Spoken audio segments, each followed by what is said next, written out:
Hola estudiantes, espero que se encuentren bien. En este caso, desde Sociología, se les acerca una clase explicativa sobre el pensamiento de Marx.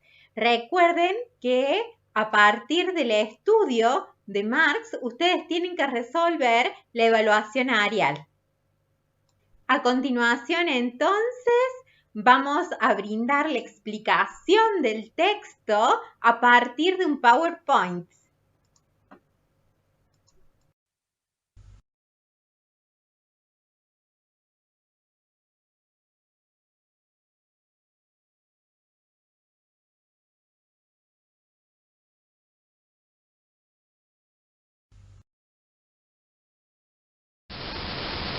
El padre de la sociología, inventor incluso de la palabra sociología, fue Augusto Comte en el siglo XIX y la definió como una física social. Recordemos que en ese momento las ciencias naturales, las ciencias duras, eran las que tenían el estatus de ciencia en realidad. Entonces, al calor, digamos, de la independencia de esa ciencia, las ciencias sociales también hicieron independencia de la filosofía en este caso, porque todas las ciencias parten de ese tronco común, y por eso toma Comte el método de estudio y de experimentación de las ciencias naturales para explicar fenómenos sociales, ¿sí? Esta física social, como él la denominaba a la sociología, intentaba dar cuenta de un nuevo saber o conocimiento sobre la sociedad, ¿sí? Entonces aplica a los estudios sociales el método de las ciencias naturales en un interés por explicar, predecir y controlar el funcionamiento de la sociedad, tomando como metáfora sociedad igual a organismo. Anatomía, estudio de las partes, en este caso de las partes sociales, fisiología, funcionamiento general, cómo funciona cada parte, ¿sí? Entonces, estudiaba la sociedad como a las naturales, ¿sí? El positivismo es un sistema de filosofía basado en la experimentación que admite únicamente un conocimiento empírico de los fenómenos, ¿sí? Es un método de la experiencia, rechaza toda noción a priori como concepto universal y absoluto. El ideario positivista es el logro de una racionalidad, ¿sí? Bueno, entonces Comte pretendía asimilar las ciencias sociales con las ciencias de la naturaleza de manera de producir leyes. ¿A través de qué? A través del método positivista o método empírico. Empírico viene de experiencia. Entonces lo que busca es un conocimiento medible, observable y cuantificable, ¿sí? Podemos decir entonces que la sociología se propone la comprensión del mundo social, de la realidad social que es construido cotidianamente por los hombres y mujeres, al mismo tiempo que ellos son influidos por él. La sociología se ocupa de la sociedad como sistema de relaciones sociales. Este mundo social no es de una vez y para siempre, ustedes lo sabrán, sino que está en constante cambio. La realidad social es relacional. Lo que existe son las relaciones que no se distinguen a primera vista a diferencia de los individuos o de los grupos. ¿De acuerdo? En sociología hay una particularidad, como en todas las ciencias sociales en realidad, se distinguen porque el objeto y el sujeto de estudio coinciden, las personas y su vida social en este caso, ¿sí? Así como en psicología el objeto será el comportamiento del hombre, es decir, me explico, tienen una particularidad, algo específico, en este caso la persona y su vida social es lo que es esto.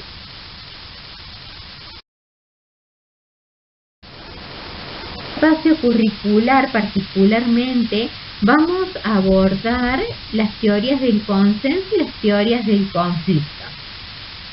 Para las teorías del consenso, el conflicto provoca la desintegración e impide el desarrollo de la cooperación y de la solidaridad, dos pilares básicos de la vida social.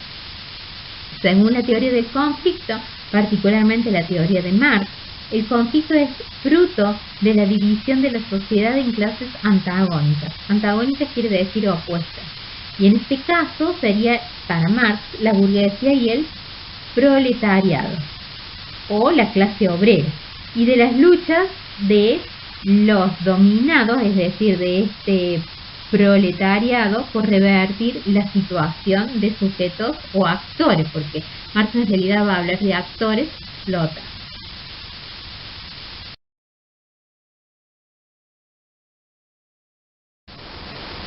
Ahora sí, vamos a comenzar la explicación del pensamiento de Karl Marx, ¿sí? Marx, al igual que Durkheim, que Durkheim, por ejemplo, forma parte de lo que es la teoría del consenso, pero bueno, vamos a citar estos dos ejemplos, ¿no?, como referentes de cada una. Son clásicos. ¿Qué significa que sean clásicos? Significa que lo que ellos expusieron en sus teorías, ¿sí?, sirven para explicar incluso lo que está pasando hoy en nuestra actualidad. Desde esa óptica vamos a analizar.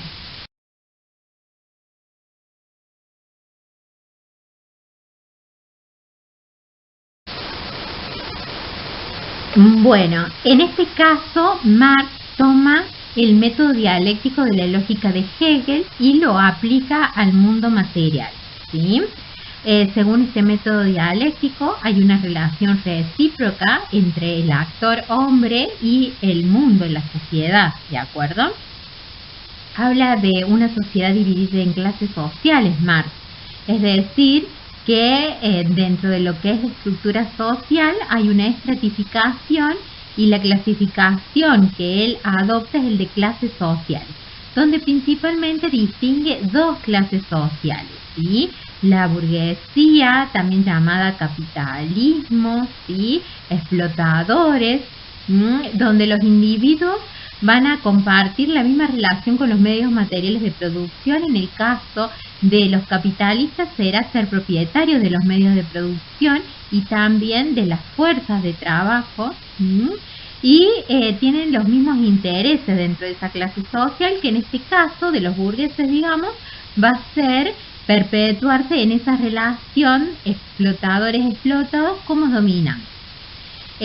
La otra clase social es la de los obreros, ¿sí?, la de los obreros, que también los llama explotados Marx, quienes venden la fuerza del trabajo a la clase capitalista y que a través de esa relación que van a entablar pierden el control sobre las cosas y también sobre el mercado.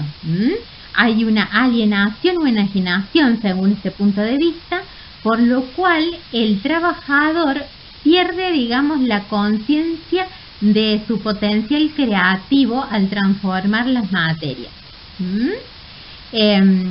Vamos a asociar estas ideas a otras de Marx, por ejemplo, el de fetichismo de la mercancía. Según Marx, los propietarios de los medios de producción o capitalistas están encantados por la acumulación de bienes, por eso es que se quieren perpetuar en esa relación como dominantes, ¿sí?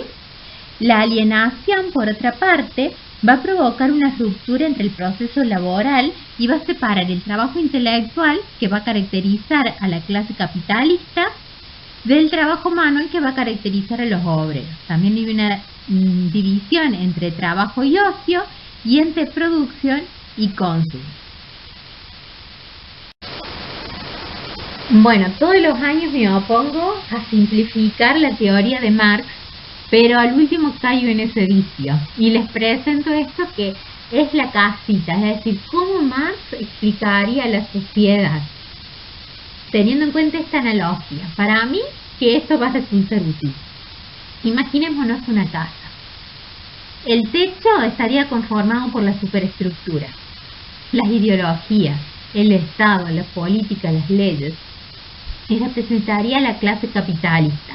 Y la estructura, en esa estructura están los obreros, la fuerza productiva, la producción propiamente dicha, las máquinas, ¿sí? Y entre la superestructura y la estructura hay una relación de explotación.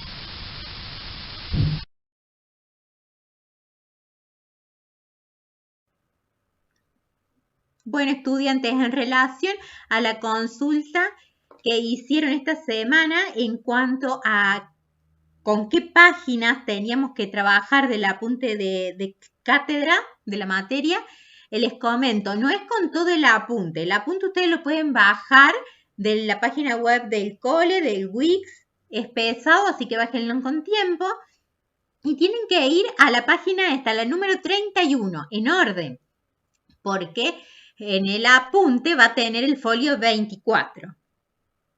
¿Sí? Ahí empieza todo lo que es Marx. Marx dice, marxista o sociólogo, una sociología revolucionaria. Esa sería, digamos, como la señal. Seguimos. El aguafiesta del capitalismo. Recuerden que la teoría de Marx es una crítica al capitalismo, ¿sí? Él dice que deberíamos terminar con la lucha de clases. Él propone una sociedad sin clases. Él era comunista, ¿de acuerdo? La base material de la sociedad, estructura y superestructura, esto ya lo hemos visto, modos de producción.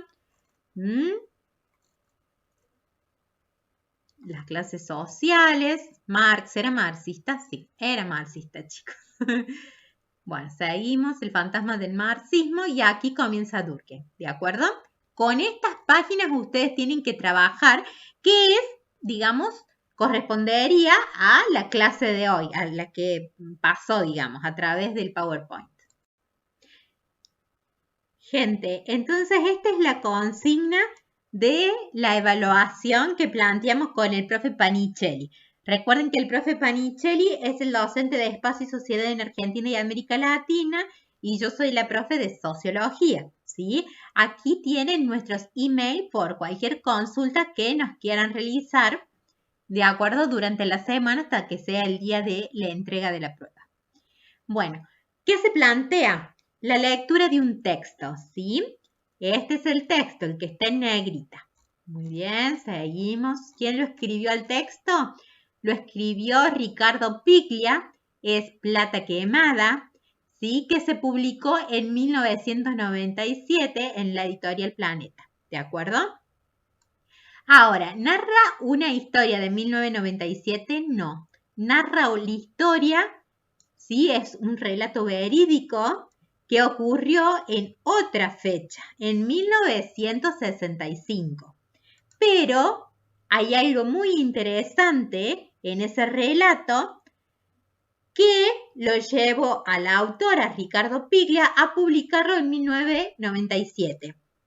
Entonces, lo que se les pide en la prueba es que ustedes investiguen el contexto socioeconómico del momento en que Piglia escribió la novela, es decir, del momento 1997. ¿Qué habrá pasado en 1997 que Piglia trae a colación, es decir, que trae desde el pasado hacia ese momento ese relato? Aparentemente hay una continuidad histórica en cuanto a característica que lo lleva al autor, ¿sí?, a traer desde el pasado ese hecho. ¿Por qué será? Sobre eso nosotros tenemos que investigar. Entonces decimos, en 1997 las características de Argentina eran estas y estas y estas. ¿A qué correspondería? ¿A características de una sociedad capitalista, tal vez? Bueno, ustedes tienen que tener eso en cuenta en la investigación. ¿Y por qué creen ustedes que hace referencia el autor de la novela a un hecho que pasó en 1965? ¿Por qué será? Hubo robo, entonces, ¿qué será? ¿Que le daban mucha importancia al dinero en esa época, tanto como en el 97? ¿O será que escribió sobre la plata quemada, sobre dinero quemado? Porque sí. Tenemos que hacer un tipo de relación en ese sentido. ¿En qué momento los asaltantes fueron considerados asesinos e inmorales? Cuando robaron, cuando se escondieron, cuando quemaron la plata. ¿Por qué la quema de la plata fue considerada una declaración de guerra a la sociedad? ¿Por qué será? ¿Qué nos permite el dinero? si en una sociedad donde hay mucho hambre, vos ves que otras personas están robando y a su vez ese dinero que puede servir para comprar medicamentos, para comprar ropa, para comprar alimentos y demás, es desperdiciado, ¿te da indignación o no? ¿Qué opinan? Puede ser otra la cara, que no sea un acto de reproche porque queman la plata que podría ser destinada a fines nobles, podríamos decir, y solidarios, sino que me da como cierto egoísmo y me gustaría tenerla yo para ampliar mi capital, para capitalizarla de alguna manera. ¿Mm? Y dice, ¿en qué tipo de sociedad es un acto de locura asesina quemar plata? ¿En la capitalista? ¿En la comunista tal vez? ¿En esta sociedad sin clases que proponía Marx para salir de la explotación o en la sociedad que está instaurada como dominante que es la capitalista? ¿Qué ideas sociales tienen que imperar en la sociedad para que esto ocurra? ¿El valor hacia lo material, hacia el capitalismo o sentimientos como la solidaridad, por ejemplo? Solidaridad, perdón. Vincular el texto con los conceptos aprendidos de Marx. Es decir, ustedes a las preguntas anteriores las pueden resolver incluso en un mismo bloque, como si fuera un solo texto, siempre y cuando cumplan con las respuestas de cada una, porque eso sí se va a tener en cuenta, pero siempre vinculado con el texto de Marx, con la clase que dimos, ¿sí? La 7. Relacionar el texto con la siguiente frase de Marx. Las riquezas de las sociedades en las que domina el modo de producción capitalista se presenta como un enorme cúmulo de mercancías. ¿Qué significa esto? El cúmulo de mercancías. La afirmación continúa siendo válida para la época actual. ¿A ustedes les parece que en realidad el capitalismo se está perfilando como dominante o se perfiló como dominante? ¿Por qué? Pueden ejemplificar con situaciones de la vida cotidiana. ¿De acuerdo? Muchas veces uno escucha que la gente acapara pudiendo ayudar al otro, ¿no? Puede ser uno de los ejemplos. Dicho con otras palabras, obvio. A partir de todas estas características, realizar una descripción de la sociedad que se infiere del párrafo extraído de la novela. Es decir, tienen que caracterizar a una sociedad capitalista. Contraponer el texto de Piglia al siguiente texto de Simmel, ¿sí? Bueno, acá Simmel es un idealista y muchos desde esta sociedad les dirían utópico, porque él habla de la belleza, de la felicidad, ¿sí? De una concepción de belleza específica, ¿no? Que tiene que ver mucho con la felicidad, en este caso, con lo que es lo común, ¿de acuerdo? Entonces ustedes tendrían que relacionar este tipo de sociedad, que ya podemos irnos dando cuenta que es opuesta a la capitalista, y responder a las preguntas. ¿Por qué las cosas que requieren la propiedad de las mismas no son importantes para Simmel? Bueno, eso relacionado con lo de Piglia. ¿Qué tipo de sociedad creen que está criticando el texto? Evidentemente la capitalista. ¿Qué cosas serían importantes para Simmel? Bueno, ustedes pueden ir enumerando. Teniendo en cuenta las afirmaciones de Simmel, describir situaciones que tengan un valor afectivo para ustedes y que no requieran la propiedad de objetos. Es decir, si estamos en una sociedad capitalista, entonces de esa sociedad capitalista ustedes ya tienen en mente ciertos valores que imperen, que propulsan, ¿no es cierto? Entonces, ¿qué cosas son significativas para ustedes que no están relacionados con esto del capitalismo? Tal vez con el egoísmo, con esto de la acumulación, con la poca solidaridad que impera, ¿de acuerdo? Es decir, cosas afectivas que sean importantes para ustedes. Bien.